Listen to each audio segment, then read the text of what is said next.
সকাল, good morning বন্ধুরা, কেমন আছো? ভালো আছো? আমি ভালো নেই কেন?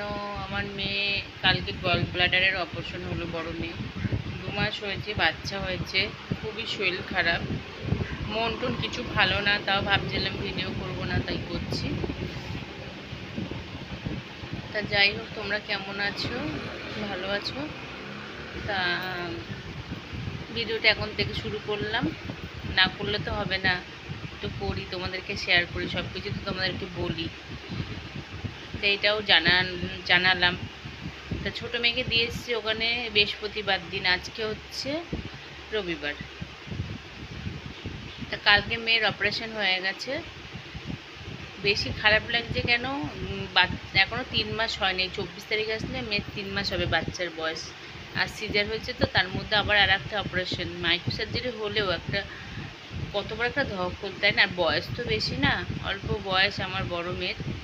তা যাই হোক, তাহলে দেখতে থাকো, সঙ্গে থেকো। মনে মনে ভাবছিলাম ভিডিওটা করব কি না, তো চা খাওয়া হয়ে গেছে, তারপরে তোমাদেরকে জানালাম।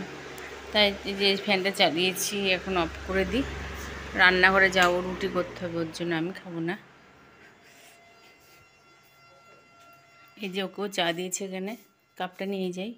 আর দেখো ঘরদোর কি অন্ধকার, জানলাটাও খুলেনি।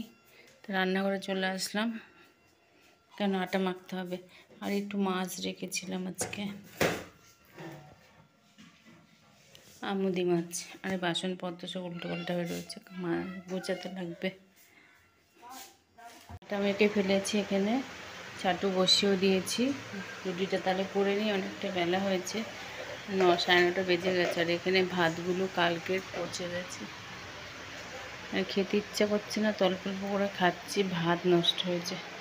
আর এই চার বাসনগুলো মাজবো, এখন মাছ কাটবো। তাহলে চলো দেখতে থাকো। রান্নাঘর থেকে ঘরে চলে এসেছি, আর এই যে বোতল রেডি করে নিয়েছি, দেখো দুটো ব্যাগেই বোতল, 2 ব্যাগেই বোতল। তা মেয়ের সাথে একটু কথা বললাম, জামের সাথে একটু কথা বললাম, কিরম আছে মেয়ে, তো জিজ্ঞাসা করলাম। তা ওই যে সেলাইন দিয়ে রেখেছে, রাতে একটু ব্যথা করছিল, সেলাইনের মধ্যে ইঞ্জেকশন পুশ করছে, তো ঘুমের, তা ব্যথাটা আছে বলে ঘুমাচ্ছে, আবার চোখ খুলছে, সেলাইন চলছে, মোটামুটি ভালো আছে তোমাদের আশীর্বাদে। তা জল নিয়ে আসি, তাহলে চলো দেখতে থাকো। বাইরে বিশাল রোদ, ওই জন্য মুড়ি সুড়ি দিয়ে নিয়েছি, দেখো কি রোদ, দেখেছো? বিশাল রোদ, বিশাল।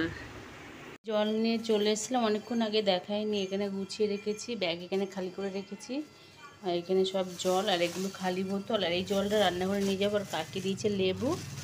আর কি রান্না করব দেখি, কি করি। মাছটা তো এখনও কাটা হয়নি, আবার না পড়ে যাওয়ার, এক হাতে ধরে নিয়ে যাচ্ছে।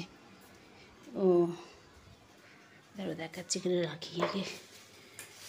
এই যে চাল কুমড়ো দিয়েছে, এটা বাড়তি হয়ে গেছে, এটা রান্না করব, সর্ষে ফোড়ন দিয়ে ভালো লাগবে। মাছটা এখন কেটে নিই, কাটা হয়নি, এতক্ষণ বসেছিলাম, মনটা ভালো লাগছিল না। তা কাকি আবার একটু খিচুড়ি দিল, খেলাম। ভাত আছে, রুটি আছে, খেতে ইচ্ছা করছে না কিচ্ছু, ভালো লাগছে না। ভালো লাগলে তো খেতে ইচ্ছা করবে বলো। কাটাকুটি করে নিই, ফ্যানটা চালাই, লাইটটাও জ্বালালাম। হ্যাঁ আসো, কেটে নি, না কাটলে আবার রান্না দেরি হয়ে যাবে, অনেকটা বেলা হয়েছে। কালকে ঘর মুছিনি, পুজো দিইনি, মন খারাপ ছিল। আজকে কাটাকুটি করে নিই, আবার মাসি আসবে গরুর জন্য সব নিতে, তারপরে এগুলো পড়েই থাকবে, কেটে নিই তাহলে। রান্না হয়ে গেছে, ওর তো পেটে ব্যথা, ওরও শরীর ভালো না আমার বরের। তো ওকে ঝিঙে সেদ্ধ, পটল সেদ্ধ দিয়ে মেখে দিলাম।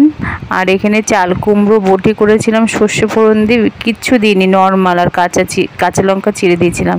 আর আমুদি মাছ বেছে বেছে কয়েকটা দিচ্ছি, ওরও তো তেল ঝাল খাওয়া বারণ, ওর শরীরটাও খুব খারাপ। ওকে তো ভাত মেখে দিলাম, দেখলে। তারপর স্নান টান করতে গেছে, আর মাথাটা শ্যাম্পু করেছি। আজকে সেরকম কিছু রান্না করিনি, মন মেজাজ ভালো না। আর আমি খাইনি, খেতেও ইচ্ছা করছে না। খেতে কি ইচ্ছা করে মেয়ের ওরম হলে? কালকের থেকে মেয়েটা না খাওয়া, স্যালাইন চলছে, অপারেশন কালকে তো হয়ে গেছে বললাম, তাও একটা ধকল না, সিজার হলো 2-2.5 মাস আগে, আবার এই যে এটা হলো গল ব্লাডারের মাইক্রো সার্জারি। কী বলবো বলো, মন খুব খারাপ, একা একা তো আরও মন খারাপ লাগছে। ছোটো মেয়েটা নেই, তোমাদের কাছে সব জানাই, তাই জানালাম। খেতে ইচ্ছেই করছে না একদম। তোমরা একটু আশীর্বাদ করো আমার মেয়েটা যেন তাড়াতাড়ি সুস্থ হয়ে উঠুক। ভিডিওটা আর বড় করছি না, কেন আর করতে পারছি না। তাহলে টাটা।